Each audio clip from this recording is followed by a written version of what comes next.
قرية عكو، وهي قرية كردية تتبع إداريا لمحافظة اللاذقية ناحية كنسبة.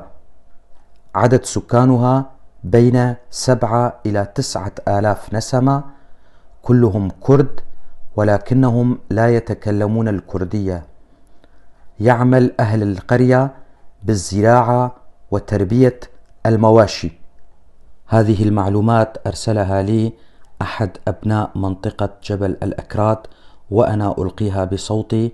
أنا علي عبد الله كولو من منطقة درباسية، وأتمنى كما يتمنى كل الكرد الناطقين بالكردية أن يتعلم الكرد في جبل الأكراد لغتهم الكردية، وأن يسموا أبناءهم بأسام كردية، فلغتنا الكردية هدية من الله مثل باقي اللغات، وعلينا أن نتعلمها.